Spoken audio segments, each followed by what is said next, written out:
بسم اللہ الرحمن الرحیم۔ السلام علیکم سامعین، کاشان بصیرت کا یوٹیوب چینل۔ اور میں نے ابھی آپ سے کہا تھا نا کہ پچھلی ریکارڈنگ میں کہ آپ نے صرف بٹن آن کرنا ہے اور شروع ہو جائے گا ہماری ریڈنگ کا سلسلہ، تو جی شروع ہو گیا۔ جی یہ ہے کتاب کا نام امام جعفر صادق علیہ السلام، ولادت سے شہادت تک، اور ہے پارٹ نمبر 32۔ ماشاءاللہ الحمدللہ ہم پیج 443 کے آخری بالکل پیراگراف پر ہیں،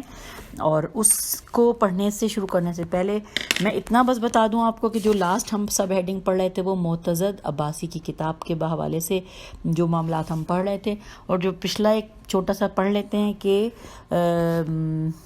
یہ تھا کہ ایک مرفوع حدیث میں آیا ہے کہ نبی کریم صلی اللہ علیہ وآلہ وسلم نے ارشاد فرمایا، بے شک معاویہ جہنم کے نچلے ترین طبقے میں آگ کے ایک تابوت میں بند ہے، اور یہ ندا دیتا ہے کہ انورٹڈ کاما اے حنان و منان، میں اب توبہ کرتا ہوں، اس سے پہلے میں نے نافرمانی کی اور میں فسادیوں میں سے تھا، انورٹڈ کاما کلوز۔ یہاں تک ہم نے پڑھا تھا۔ اب آگے چلتے ہیں، لکھا اسی معاویہ نے ہی تمام مسلمانوں سے افضل، سابق فی الاسلام اور سب سے اعلیٰ شان و مقام کے مالک حضرت علی علیہ السلام کے ساتھ جنگ کی، اپنی باطل پرستی کی بدولت ان کے حق میں نزاع نون ز الف عین کیا، اور اپنے ساتھ دوسروں کو بھی گمراہ کر کے اپنے باپ کی سیرت سیہ کو زندہ کیا، سین یہ حمزہ ہے کو زندہ کیا۔ ان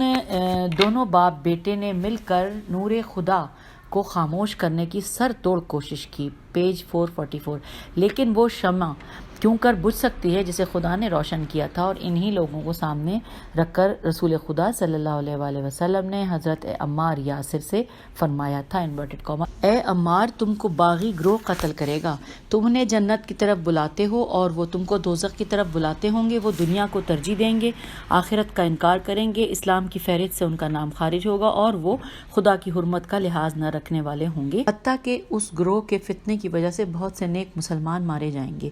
جو دین خدا کا دفاع کرنے والے، اس کے حق کی نصرت کرنے والے اور اس اطاعت کی راہ میں سر توڑ کوشش کرنے والے ہوں گے، جبکہ اس گروہ کے افراد دینی احکام کو اس طرح باطل کر دیں گے کہ دوبارہ وہ صحیح نہ ہو سکیں گے، اس کے دین کی یوں مخالفت کریں گے کہ دینداری نہ رہے گی، اور وہ گمراہی کے کلمے اور باطل کی دعوت کو سربلند کرنا چاہیں گے، حتیٰ کہ وہ ان جنگجوؤں یعنی کہ صفین وغیرہ اور ان کے بعد آنے والی جنگوں کا بوجھ خود اٹھائیں گے، ان جنگوں اور ان کے بعد بہائے جانے والے ان کے گلے کا طوق بنیں گے، اور ان کے گناہوں کے ساتھ ساتھ قیامت تک ان کی پیروی میں کیے جانے والے گناہوں کا وزر و وبال انہی کے سر ہوگا۔ اب سامعین میں وزر و وبال کی ہجے کر دیتی ہوں کیونکہ اس لفظ کو پڑھنے میں مجھے دشواری ہو رہی ہے۔ واو کے نیچے زیر ہے یعنی کسرہ، تو واو زیر اور اس کے بعد پھر واو الگ آ گیا، اس کے بعد وبال واو بے الف لام انہی کے سر ہوگا۔ ان کے علاوہ جن باتوں کی وجہ سے خدا نے اس پر لعنت کی وہ نیک اور اہل و فضل و دیانت اصحاب کرام رضی اللہ اور تابعین اعظام جیسے عمرو بن الحمق اور حجر بن عدی وغیرہ کا قتل ہے۔ اس نے عزت و حکومت حاصل کرنے کی غرض سے ان نیک سیرت لوگوں کا قتل کیا، مگر وہ یہ بھول گیا کہ عزت و حکومت تو سب خدا کی ہے۔ وہ اس جیسے افعال انجام دینے والوں کا انجام بتلاتے ہوئے اپنی کتاب میں ارشاد فرماتا ہے، پروردگار سورہ نساء کی آیت نمبر 93 ترجمہ انورٹڈ کاما، اور جو شخص کسی مومن کو عمدن قتل کرے گا تو اس کی سزا جہنم ہے، وہ اس میں ہمیشہ رہے گا اور اس پر اللہ کا غضب اور اس کی لعنت ہوگی، اور ایسے شخص کے لیے اس نے ایک بڑا عذاب تیار کر رکھا ہے، انورٹڈ کاما کلوز، پیج 445۔ اس کے مستحق لعنت ہونے کی ایک اور وجہ اس کا زیاد بن سمیہ سین میم یہ ہے کو خدا اور اس کے رسول صلی اللہ علیہ وآلہ وسلم کے حکم کے خلاف اپنا بھائی کہنا ہے، کیونکہ فرمان خداوندی ہے، سورہ احزاب آیت نمبر 5 ترجمہ انورٹڈ کاما، انہیں ان کے باپوں کے نام سے پکارو، اللہ کے نزدیک یہی قرین انصاف ہے۔ یہاں پہ انورٹڈ کاما کلوز ہو گیا۔ اس کے بعد لکھا ہے رسول اللہ صلی اللہ علیہ وآلہ وسلم کا فرمان ہے، انورٹڈ کاما، ملعون ہے وہ شخص جو اپنے باپ کے علاوہ کسی اور کا بیٹا ہونے کا دعویٰ کرے اور اپنے مالکوں کی طرف منسوب نہ ہو، انورٹڈ کاما کلوز۔ ایک اور مقام پر آپ صلی اللہ علیہ وآلہ وسلم نے فرمایا، انورٹڈ کاما، بچہ اس کا ہوتا ہے جس کے بستر پر پیدا ہو، اور زانی کے لیے پتھر ہوتے ہیں، انورٹڈ کاما کلوز۔ آگے لکھا ہے مگر معاویہ نے اللہ اور رسول اللہ صلی اللہ علیہ وآلہ وسلم کے حکم کی علل اعلان مخالفت کی اور بچے کو صاحب فراش کے غیر کی طرف منسوب کر دیا، اور یوں اس نے اللہ اور رسول صلی اللہ علیہ وآلہ وسلم کے محارم کو زوجہ رسول حضرت ام حبیبہ پر داخل کیا۔ اس عمل سے اس نے ان رشتوں کو قریب کیا جن کو خدا نے دور کر دیا تھا، اور ایسی چیزوں کو جائز و مباح قرار دیا جنہیں خدا نے حرام قرار دیا تھا، اور اسلام میں اتنی بڑی خرابی پہلے کبھی نہ دیکھی گئی تھی۔ اگلے پیراگراف میں لکھا ہے کہ اس کے لیے ایسے ہی افعال شنیع شین نون یہ عین ہے میں سے ایک اس کا لوگوں سے اپنے بیٹے یزید کی بیعت لینا ہے۔ یزید بڑا ہی متکبر، شراب نوشی کرنے والا، مرغوں، بندروں اور چیتوں سے کھیلنے والا تھا۔ اس نے بڑے بڑے متقی اور نیک سیرت مسلمانوں کو ڈرا دھمکا کر ان سے جبراً بقہراً اپنے اس بیٹے کی بیعت لی تھی، حالانکہ اس کی حماقت و سفاہت، خباثت و غلاظت اور کفر و فجور خود اس سے بھی ڈھکا چھپا نہ تھا، مگر وہ ان سب چیزوں کی پرواہ کیے بغیر اپنی بات پر قائم رہا۔ پھر جب اس نے حکومت کی باغ دور سنبھالی تو اس نے ایسے ایسے سیاہ کارنامے انجام دیے کہ جنہیں پڑھ کر اور سن کر روح انسانیت تڑپ جاتی ہے۔ اس نے تاریخ اسلام کا بدترین کارنامہ پیج 446 کارنامہ واقع حرہ کی صورت میں انجام دیا، اور مسلمانوں نے اپنے کافر و مشرک آباء و اجداد کا بدلہ لیا۔ واقع کربلا کے بعد اس نے تخت پر بیٹھ کر فخر کے ساتھ یہ کفریہ اشعار پڑھے۔ اب جو یہ کفریہ اشعار ہیں، آئیے سامعین ان کا ترجمہ پڑھتے ہیں۔ انورٹڈ کاما: اے کاش میرے قبیلے کے بزرگ کے جو جنگ بدر میں مارے گئے ہیں وہ آج موجود ہوتے اور دیکھ لیتے قبیلہ خزرج کی اس آہ و بکا کو جو جنگ احد میں وہ نیزے لگنے کی وجہ سے کرتے تھے۔ ہم نے ان بنو ہاشم کے بزرگوں کو مار کر اپنے بدر کے مقتولوں کا بدلہ لے لیا ہے۔ اگر آج وہ یہاں ہوتے تو بہت خوش ہوتے اور کہتے کہ اے یزید تیرے ہاتھ سلامت رہیں، اگر میں آل احمد صلی اللہ علیہ وآلہ وسلم سے ان کے کیے ہوئے کاموں کا بدلہ نہ لے لوں تو میں خاندان خندف خینون دالفے سے ہی نہیں۔ یہ تو بنو ہاشم نے حکومت ہتھیانے کے لیے ایک کھیل کھیلا تھا، ورنہ نہ تو کوئی خبر آئی ہے اور نہ ہی کوئی وحی۔ Inverted comma close. یہ ہم نے ان اشعار کا ترجمہ پڑھ لیا۔ آگے لکھا ہے کہ دین سے نکلنا اسی کا نام ہے، اور ایسی باتیں وہی شخص کرتا ہے جو خدا اور اس کی کتاب کی طرف رجوع نہیں کرتا اور نہ اس کا ان چیزوں پر کوئی ایمان ہوتا ہے۔ اس سے زیادہ جو برا فعل اس نے انجام دیا وہ حضرت امام حسین علیہ السلام کا قتل تھا، حالانکہ رسول خدا صلی اللہ علیہ وآلہ وسلم نے واضح طور پر فرمایا تھا انورٹڈ کاما کہ امام حسن و حسین علیہ السلام نوجوانان جنت کے سردار ہیں، انورٹڈ کاما کلوز۔ مگر اس درندہ صفت انسان نے حکم خدا کے خلاف جرت، اپنے دین سے کفر اور رسول اللہ صلی اللہ علیہ وآلہ وسلم سے دشمنی اور عداوت کا اظہار کرتے ہوئے آپ صلی اللہ علیہ وآلہ وسلم کے اہل بیت علیہ السلام کو اس طرح قتل کیا کہ گویا وہ معاذ اللہ دیلم یا ترک کے کافر تھے۔ پیج 447۔ اس نے ذرا خوف خدا سے کام نہ لیا اور بلا جھجک ظلم پر ظلم ڈھاتا گیا۔ بالآخر خدا کا غضب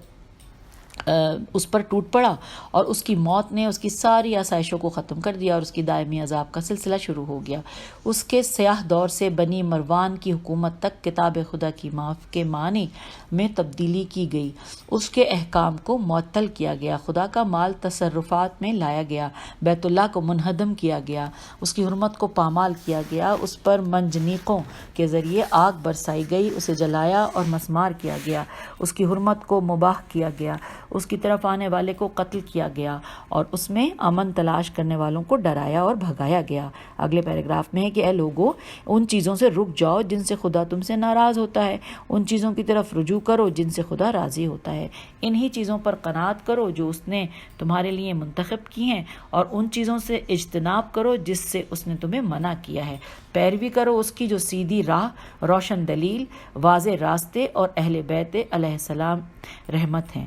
لعنت کرو اس پر جس پر خدا اور رسول صلی اللہ علیہ وآلہ وسلم نے لعنت کی ہے، اور دور ہو جاؤ ان لوگوں سے کہ جن کی قربت میں رہنا تمہیں خدا سے دور کر دیتا ہے۔ اب آگے لکھا ہے کہ قارئین کرام واقعی خاندان بنو امیہ انہی بری صفات کا حامل تھا جن کا مختصر سا بیان معتزد باللہ کی تحریر سے آپ کے سامنے پیش کیا گیا ہے۔ یہی وہ شجرہ خبیثہ و ملعونہ ہے جس کا ثمر یزید جیسا پلید انسان ہے۔ کیا قرآن مجید میں عناصر بشر کی مثالیں موجود نہیں؟ سورہ ابراہیم کی آیت نمبر 24 سے لے کے 26 تک میں آیا ہے۔ آئیے ہم پیج 448 پہ پہنچ گئے اور ترجمہ پڑھتے ہیں۔ انورٹڈ کاما،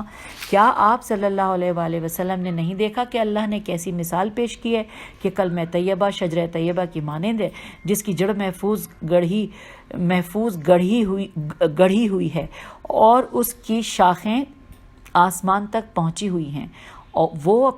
پہنچی ہوئی ہیں کہ آگے سوالیہ نشان ہے، اور وہ اپنے رب کے حکم سے ہر وقت پھل دے رہا ہے، اور اللہ کے لیے مثالیں اس لیے بیان کرتا ہے تاکہ لوگ نصیحت حاصل کریں، اور کلمہ خبیثہ کی مثال اس شجرہ خبیثہ کی سی ہے جو زمین کی سطح سے اکھاڑ پھینکا گیا ہو اور اس کے لیے کوئی ثبات نہ ہو، انورٹڈ کاما کلوز۔ اس کے بعد سورہ بنی اسرائیل کی آیت نمبر 60 میں آیا ہے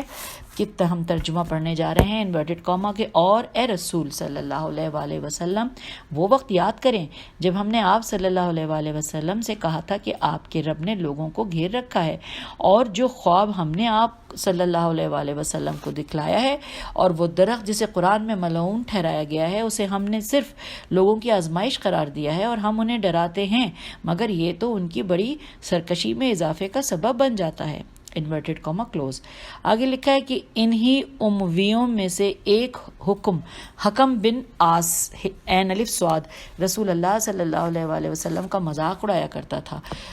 رسول صلی اللہ علیہ وآلہ وسلم نے اس پر اس کی صلب سے آنے والوں پر لعنت کی تھی، اور وہ مروان اور اس کے حکمران بیٹے تھے۔ انہوں نے افسوس کہ جن لوگوں پر رسول صلی اللہ علیہ وآلہ وسلم نے لعنت کی تھی وہی لوگ اسلام اور مسلمانوں کے حاکم بنے۔ باخدا یہ لوگ اسلام کے ماتھے پر ایک دھبا تھے، کیونکہ اسلام کسی اور چیز کا نام تھا اور یہ کسی اور مزاج کے لوگ تھے۔ اگر آپ تاریخ اسلامی کا بغور جائزہ لیں تو آپ کو معلوم ہوگا کہ ائمہ اہل بیت علیہم السلام میں سے 6 اماموں کو ان لوگوں کے ساتھ واسطہ پڑا۔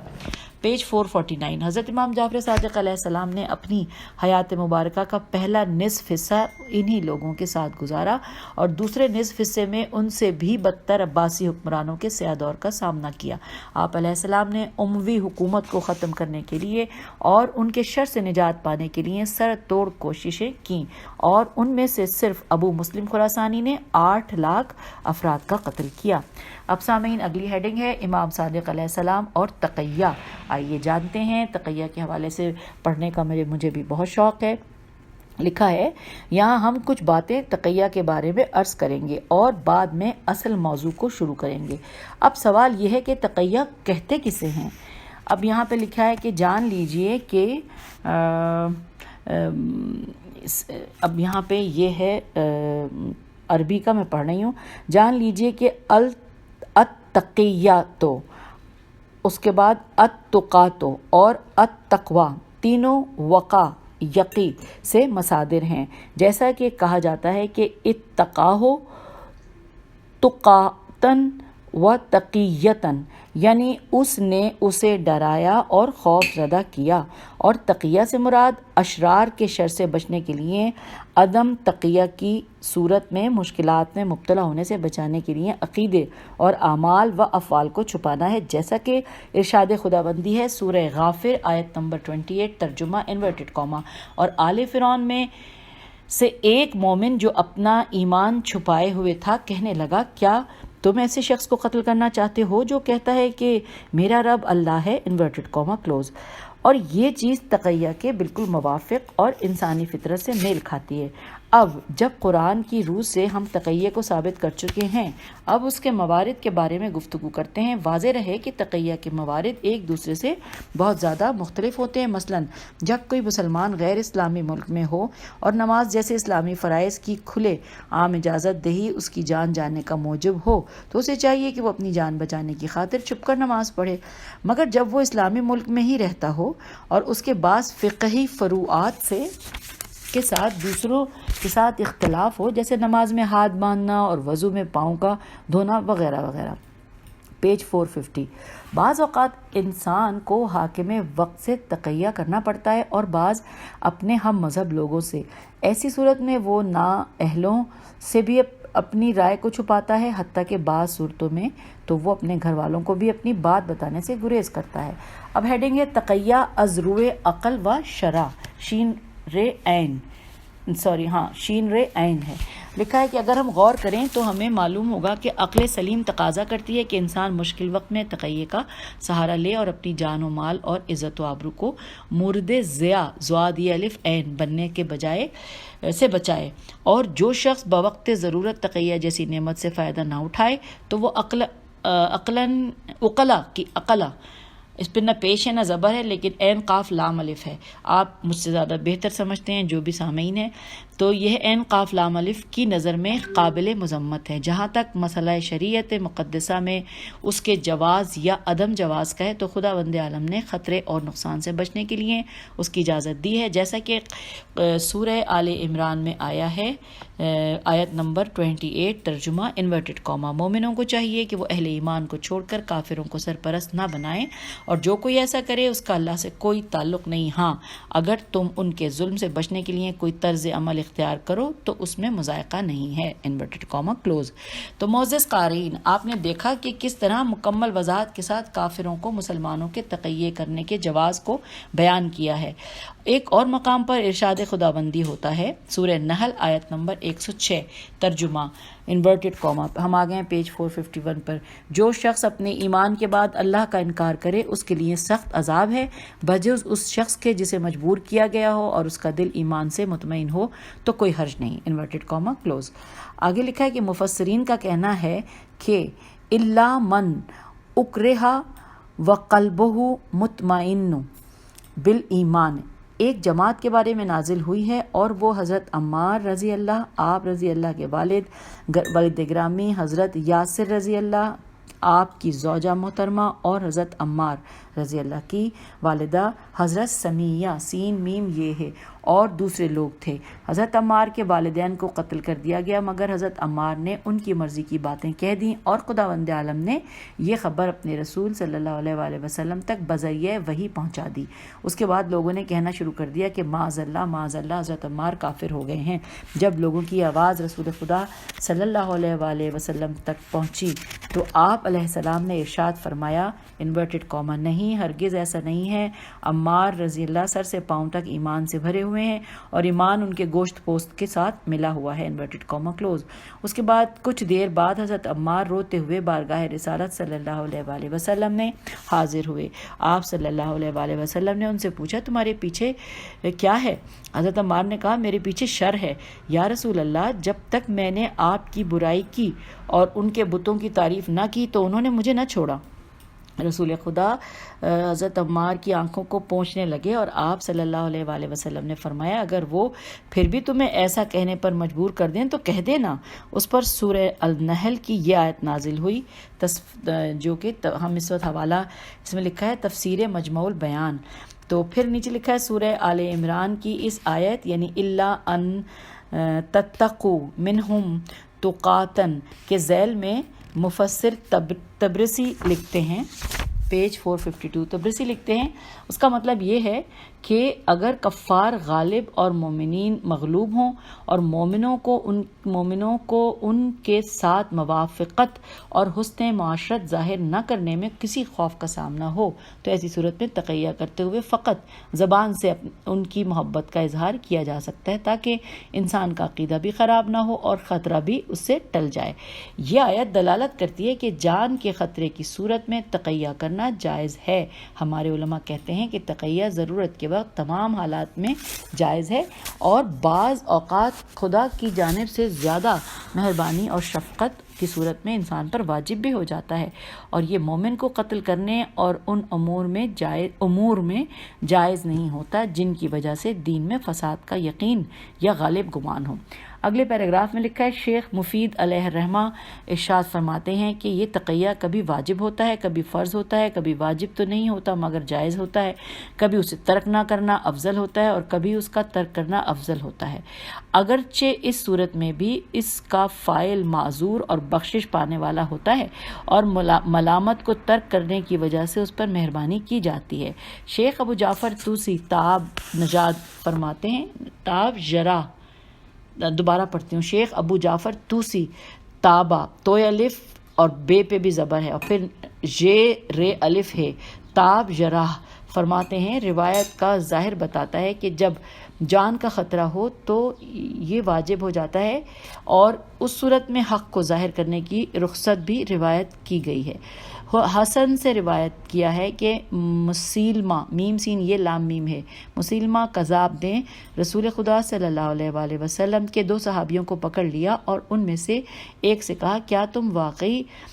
گواہی دیتے ہو کہ حضرت محمد صلی اللہ علیہ وآلہ وسلم اللہ کے رسول ہیں؟ اس نے کہا جی ہاں۔ مسیلمہ نے پوچھا کیا تم گواہی دیتے ہو کہ میں خدا کا رسول ہوں؟ اس نے جواب دیا جی ہاں۔ پھر اس نے دوسرے کو بلایا اور پوچھا کیا تم شہادت دیتے ہو کہ حضرت محمد مصطفیٰ صلی اللہ علیہ وآلہ وسلم اللہ کے رسول ہیں؟ اس نے کہا جی ہاں۔ مسیلمہ نے اس سے دوبارہ سوال کیا کیا تم گواہی دیتے ہو کہ میں اللہ کا رسول ہوں؟ اس نے 3 بار کہا میں گونگا ہوں، یعنی میں اس کے بارے میں کچھ نہیں کہہ سکتا، پیج 453۔ اس کے بعد مسیلمہ نے جو بھی سوال کیا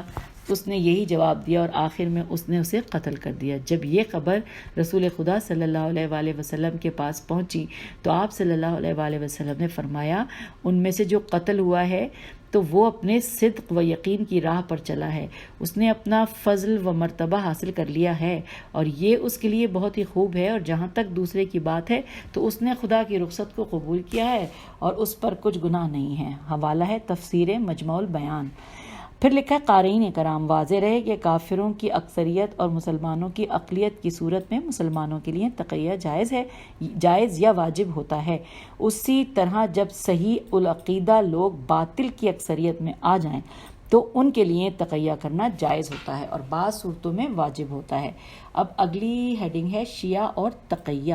لکھا ہے تاریخ شاہد ہے کہ ماضی میں شیعہ تعداد کے اعتبار سے کم تھے اور ان پر ظالم حکومتیں حاکم تھیں، جیسا کہ آج بھی بہت سے اسلامی ممالک میں ان کی یہی حالت ہے، لہٰذا وہ اپنے عقائد کو چھپاتے تھے بلکہ اپنی جان و مال کی تحفظ کی خاطر ظاہری طور پر اپنے فقہی مسائل پر بھی عمل نہ کرتے تھے۔ اور یہ بھی واضح ہے کہ ہر زمانے اور ہر حالت میں تقیہ کی نوعیت ایک جیسی نہیں ہوتی، اس لیے بعض اوقات تقیہ شیعوں سے تقاضا کرتا تھا کہ وہ اپنے مذہب سے تجاہل کا اظہار کریں یا ائمہ طاہرین علیہ السلام کے ساتھ تمام ظاہری روابط ختم کر دیں، اپنا نسب مخفی رکھیں، اپنا نام و کنیت بدل لیں۔ اب اگلی ہیڈنگ ہے ائمہ اہل بیت علیہ السلام اور تقیہ۔ اب جس طرح بعض حالات میں شیعوں پر تقیہ کرنا فرض تھا، اسی طرح بعض مواقع میں پیج 454 مواقع میں ائمہ اہل بیت علیہ السلام کے لیے بھی تقیہ سے کام لینا اشد ضروری تھا، لہٰذا وہ اپنے بعض مشہور شیعہ راویوں سے خطرات کو ٹالنے کے لیے ان پر لعنت کر دیتے یا ان سے ناراضگی کا اظہار فرماتے یا علل اعلان ان سے لا تعلقی ظاہر کرتے تھے۔ واضح رہے کہ ائمہ اہل بیت علیہ السلام کے لیے ایسا کرنے کا جواز قرآن مجید میں مذکور حضرت خضر علیہ السلام اور حضرت موسیٰ علیہ السلام کے واقعے سے معلوم ہوتا ہے کہ جب یہ دونوں حضرات ایک کشتی میں سوار ہوئے تو حضرت خضر علیہ السلام نے کشتی میں سوراخ کر دیا اور بعد میں اس کی وجہ یہ بتائی کہ وہ کشتی سمندر میں مزدوری کرنے والے چند غریب لوگوں کی تھی اور ان کے پیچھے ایک بادشاہ تھا جو ہر سالم کشتی کو جبراً چھین لیتا تھا۔ میں نے اسے عیبدار بنا دیا تاکہ وہ ظالم ان سے ان کا ذریعہ معاش چھین نہ لے، اور یہ سب میں نے اپنی طرف سے نہیں کیا۔ چنانچہ عقل و شراشین عین اس بات کو تسلیم کرتی ہے کہ انبیاء و اوصیاء لوگوں کی چیزوں کو مکمل طور پر تلف ہونے سے بچانے کے لیے انہیں تھوڑا بہت عیبدار بنا دیں۔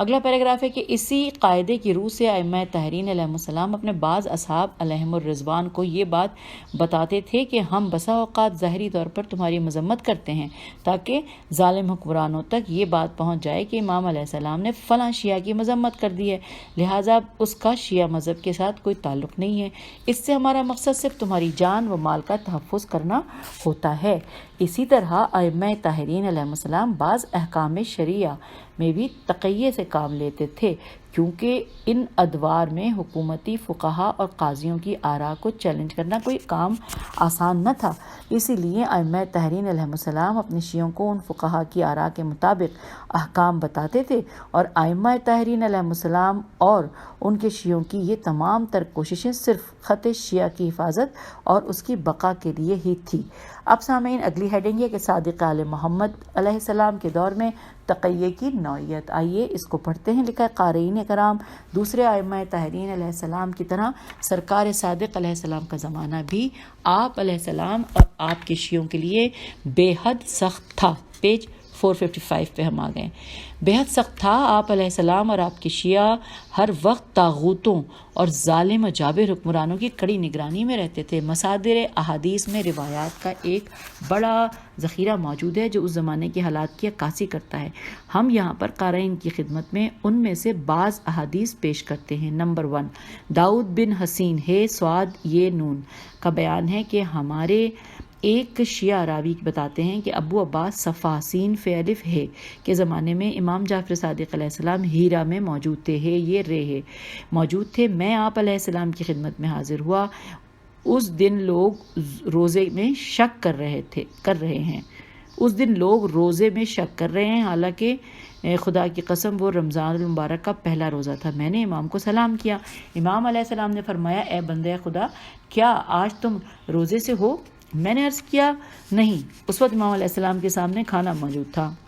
امام علیہ السلام نے فرمایا، اگر تم روزے سے نہیں ہو تو آؤ میرے ساتھ کھانا کھاؤ۔ وہ کہتا ہے، امام علیہ السلام کے حکم پر میں آپ کے ساتھ قریب بیٹھ گیا اور کھانا کھانے لگا۔ میں نے امام علیہ السلام سے کہا، اگر آپ روزے سے ہوں گے تو ہم بھی آپ علیہ السلام کی پیروی میں روزہ رکھیں گے، اور اگر آپ افطار کریں گے تو ہم بھی روزہ نہ رکھیں گے، یعنی ہمیں آپ علیہ السلام کی اتباع مقصود ہے۔ یہ دیکھ کر ایک شخص امام جعفر صادق علیہ السلام سے کہنے لگا کہ آپ علیہ السلام امام ہونے کے باوجود بھی رمضان المبارک کا ایک روزہ چھوڑ رہے ہیں؟ امام علیہ السلام نے فرمایا، ہاں، خدا کی قسم ماہ رمضان کا ایک روزہ چھوڑ دینا مجھے اپنی جان کے ضائع ہو جانے سے زیادہ عزیز ہے۔ حوالہ ہے اصول کافی۔ نمبر 2، داؤد رے قاف چھوٹی ہے لکھا ہے، نہ اس پہ زبر ہے نہ پیش ہے، یعنی نہ فتح ہے نہ دمہ ہے۔ تو لکھا ہے، داؤد رقی بیان کرتے ہیں کہ میں نے حضرت امام جعفر صادق علیہ السلام کی خدمت میں حاضر ہو کر سوال کیا کہ میں قربان جاؤں، اعضائے وضو کو کتنی بار دھویا جاتا ہے؟ آپ علیہ السلام نے ارشاد فرمایا کہ خدا بند عالم نے تو انہیں ایک بار دھونا واجب کیا تھا، مگر رسول خدا صلی اللہ علیہ وآلہ وسلم نے لوگوں کے ثواب کے لیے ان کے دھونے میں ایک بار اور کا اضافہ کر دیا ہے، اور جو شخص انہیں 3 بار دھوئے گا اس کی نماز صحیح نہیں ہوگی۔ اب آئیے ہم آ گئے ہیں پیج نمبر 456 پر۔ یہاں پر لکھا ہے کہ راوی کہتا ہے کہ میں ابھی امام علیہ السلام کے پاس ہی موجود تھا کہ داؤد بن ضربی نے خدمت امام علیہ السلام میں حاضر ہو کر وہی میرے والا سوال کیا، تو آپ امام علیہ السلام نے اس سے فرمایا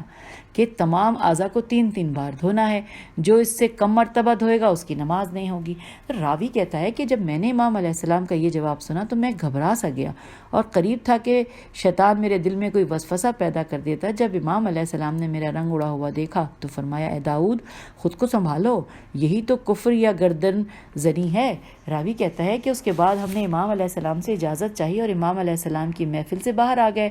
اس دوسرے سائل داؤد بن ضربی کا گھر ابو جعفر منصور کے ایک باغ کے قریب تھا۔ کسی نے منصور سے اس کی شکایت کی تھی کہ یہ رافضی ہے، اور اس کی آمد و رفت امام جعفر صادق علیہ السلام کے پاس بھی ہوتی ہے۔ یہ شکایت سن کر ابو جعفر منصور نے کہا، میں نہیں جانتا کہ اس کے وضو کا طریقہ کیا ہے، میں دیکھوں گا کہ اس نے امام صادق علیہ السلام والا وضو کیا اور بات سچ نکلی تو میں اسے قتل کرا دوں گا۔ پھر اس نے اسی ارادے سے چھپ کر دیکھا تو داؤد بن ضربی وضو کر رہا تھا۔ داؤد کو خبر نہیں تھی کہ اسے کوئی دیکھ رہا ہے۔ اس نے امام علیہ السلام کے حکم سے تمام اعضائے وضو کو 3 مرتبہ دھویا۔ جو ہی اس کا وضو ختم ہوا تو ابو جعفر منصور نے اسے بلا بھیجا۔ راوی کہتا ہے کہ داؤد نے مجھے بتایا کہ جب میں منصور کے پاس حاضر ہوا تو اس نے مجھے خوش آمدید کہا اور کہنے لگا، اے داؤد، میں نے تمہارے بارے میں ایک غلط بات سنی تھی، مگر تو ویسا نہیں ہے۔ میں نے تمہارا وضو دیکھا ہے، وہ رافضیوں والا نہ تھا، یعنی میری اس بدگمانی اور غلط ارادے پر مجھے معاف کر دینا۔ پھر اس نے حکم دیا کہ داؤد کو 1,00,000 درہم دیے جائیں۔ راوی کہتا ہے کہ داؤد رقی کا بیان ہے کہ میں اور داؤد بن زربی امام علیہ السلام کی خدمت میں حاضر ہوئے تو داؤد بن زربی نے امام علیہ السلام سے کہا میں قربان جاؤں، جس طرح دنیا میں آپ علیہ السلام نے ہماری جان بچائی ہے، مجھے امید ہے کہ قیامت میں بھی اسی طرح آپ علیہ السلام کی برکت سے جنت میں داخل ہوں گے۔ پیج 457۔ اب لکھا ہے امام علیہ السلام نے فرمایا خدا تمہارے اور تمہارے مومن بھائیوں کے ساتھ ایسا ہی کرے۔ پھر امام علیہ السلام نے داؤد بن زربی سے فرمایا تم اپنا ماجرا داؤد رقی کو بھی سناؤ تاکہ اسے بھی اطمینان ہو جائے۔ اس نے اپنا سارا واقعہ داؤد رقی کے گوش گزار کر دیا۔ اس کے بعد امام علیہ السلام نے فرمایا میں نے اسی وجہ سے اسے یہ حکم دیا تھا کیونکہ وہ اس دشمن کے ہاتھوں قتل ہونے لگا تھا۔ پھر امام علیہ السلام نے داؤد بن زربی کو مخاطب کر کے فرمایا اے داؤد، اعضائے وضو کو 2 بار دھونا ہے اور اس سے زیادہ بار نہ دھونا ورنہ تمہاری نماز صحیح نہیں ہوگی۔ حوالہ ہے رجال کشی جلد نمبر 2 صفحہ نمبر 600۔ تیسرا پوائنٹ، ایک دفعہ سفیان سوری امام علیہ السلام کی خدمت میں حاضر ہوا تو امام علیہ السلام نے اس سے فرمایا تم ضرورت کے بندے ہو اور بادشاہ نے ہم پر نظریں رکھی ہوئی ہیں، لہٰذا قبل اس کے کہ ہم تمہیں یہاں سے نکالیں تم خود ہی نکل جاؤ۔ حوالہ ہے بہار الانوار۔ چوتھا پوائنٹ ہے کہ حماد بن واقد اللحام یعنی قصاب تھا جو اس سے مروی ہے، وہ کہتے ہیں کہ میں نے راستے میں امام جعفر صادق علیہ السلام کو دیکھا اور اپنا منہ دوسری طرف کر کے گزر گیا۔ پھر جب میں امام علیہ السلام کی محفل میں حاضر ہوا تو میں نے عرض کیا کہ میں قربان جاؤں، جب راستے میں میں نے آپ کو دیکھ کر غصے سے منہ دوسری طرف کر لیا تھا تو اس سے میرا ارادہ یہ تھا کہ کہیں آپ علیہ السلام میری وجہ سے تکلیف میں نہ پڑ جائیں۔ میری بات سن کر امام علیہ السلام نے ارشاد فرمایا خدا تجھ پر رحم کرے، تم نے ٹھیک کیا، لیکن کل شام سے ایک شخص مجھے فلاں فلاں مقام پر ملا اور اس نے کہا کہ اے ابو عبداللہ آپ پر سلام ہو۔ ایسا کر کے اس نے ٹھیک نہیں کیا، یعنی اس نے تقیہ کی رعایت نہ کی۔ 5واں پوائنٹ، حضرت امام جعفر صادق علیہ السلام سے مروی ہے کہ رسول خدا صلی اللہ علیہ وآلہ وسلم نے ارشاد فرمایا پیج 458 کہ جو کچھ تمہیں کتاب خدا میں ملے تم اس پر اس کے مطابق عمل کرنا۔ دوبارہ پڑھتی ہوں، جو کچھ تمہیں کتاب خدا میں ملے تم پر اس کے مطابق عمل کرنا لازم ہے اور اس کو ترک کرنے کی صورت میں تمہارا کوئی بھی عذر قبول نہیں کیا جائے گا۔ اگر ایک چیز تمہیں کتاب خدا میں نہ ملے اور میری سنت میں مل جائے تو تم پر اس کے مطابق عمل کرنا لازم ہے اور اس کو ترک کرنے میں تمہارے لیے کسی عذر کی گنجائش نہیں ہے۔ اور جو چیز تمہیں میری سنت میں بھی نہ ملے تو اس کے بارے میں جو نظریہ میرے اصحاب کا ہو تم بھی اسی کو اپناؤ، کیونکہ تم میں میرے صحابی کی مثال ستاروں کی سی ہے، ان میں سے جس کے بھی قول کو اپنایا جائے گا ہدایت ملے گی، اور تم میرے صحابہ کے اقوال میں سے جس قول کو بھی اپناؤ گے ہدایت پاؤ گے، اور میرے صحابہ کا اختلاف تمہارے لیے رحمت ہے۔ پوچھا گیا اے اللہ کے رسول آپ کے اصحاب کون ہیں؟ آپ نے فرمایا کہ میرے اہل بیت علیہ السلام۔ تو سامعین اس کے بعد لکھا ہے کہ شیخ صدوق رضوان اللہ علیہ فرماتے ہیں کہ اہل بیت پیغمبر علیہ السلام ایک دوسرے سے اختلاف نہیں کرتے، لیکن وہ اپنے شیعوں کو حق کی تلخی سے آزماتے ہیں اور بعض دفعہ وہ اپنے شیعوں کو تقیہ کے مطابق حکم دیتے ہیں، بنا بری ان کے احکام و فتاوی میں جہاں بھی اختلاف ہوتا ہے وہ اسی تقیہ کے سبب ہی ہوتا ہے اور تقیہ شیعوں کے لیے رحمت ہے۔ میں کہتا ہوں کہ شیخ بزرگوار نے یہ جو تعویل بیان کی ہے اس کی تائید بہت سے اخبار سے ہوتی ہے، اس میں سے بعض ذیل میں آ رہی ہیں۔ اچھا چلیے سامعین، میرے خیال یہاں پہ ہم روک دیتے ہیں، ہم اگلی ریکارڈنگ میں پھر تھوڑا سا پیچھے سے پڑھ کے آگے کی طرف چلیں گے، تو اجازت دیجیے، خدا حافظ، فی امان اللہ۔